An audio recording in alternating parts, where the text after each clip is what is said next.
নারায়ণগঞ্জ ১ রূপগঞ্জ আসনের সংসদ সদস্য মোস্তাফিজুর রহমান দীপু ভূঁইয়ার নির্দেশক্রমে কায়েতপাড়া ইউনিয়নের চনপাড়া এলাকার কেন্দ্রীয় কবরস্থানের উন্নয়নমূলক কাজ শুরু হয়েছে।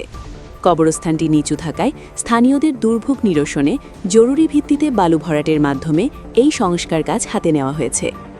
সম্প্রতি উন্নয়ন কাজের অগ্রগতি দেখতে সরজমিনে পরিদর্শনে যান রূপগঞ্জ উপজেলা যুবদলের সিনিয়র যুগ্ম আহ্বায়ক মুহাম্মদ শামীম মিয়া। এই সময় তার সাথে উপস্থিত ছিলেন কায়েতপাড়া ইউনিয়ন ও জনপাড়া এলাকার বিএনপি এবং অঙ্গ সহযোগী সংগঠনের বিভিন্ন পর্যায়ের সিনিয়র নেতৃবৃন্দ। বিসমিল্লাহির রহমানুর রহিম।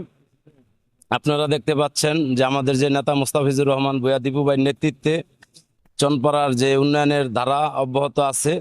এরপরে যে আমাদের যে জান্নাতুল বাকি যে কবরস্থানের যে বালু ভরাটের কাজ আমরা বলেছিলাম আমাদের নেতার সাথে, আমাদের নেতা সেই ব্যবস্থা আমাদেরকে করে দিয়েছেন, যে ডেজারের কাজ চলছে। ইনশাল্লাহ আজকেই চনপাড়া কবরস্থানে যে বালু ভরাটের কাজ শুরু হলো। আপনারা দোয়া করবেন যাতে আমাদের নেতা মোস্তাফিজুর রহমান ভূঁইয়া দীপু ভাই নেতৃত্বে আমরা চনপাড়ায় যত প্রকার যে অসম্পূর্ণ যে কাজগুলো আছে কাজগুলো আমরা সম্পূর্ণ করতে পারি। সেজন্য আমাদের নেতা মোস্তাফিজুর রহমান ভূঁইয়া দীপু ভাইয়ের জন্য আপনারা সবাই দোয়া করবেন যাতে চনপাড়া উন্নয়নের দ্বারা অব্যাহত থাকে। আর বিশেষ করে আমরা বিএনপি অঙ্গ সহযোগী সংগঠন সবাই সম্মিলিতভাবে যাতে এই কাজগুলো সবাই যৌথভাবে করতে পারি, আপনারা সেই ব্যাপারে আমাদের সবার জন্য দোয়া করবেন। এই আশা ব্যক্ত করে আমি আমার আলোচনা এখানে শেষ করছি। আসসালামু আলাইকুম।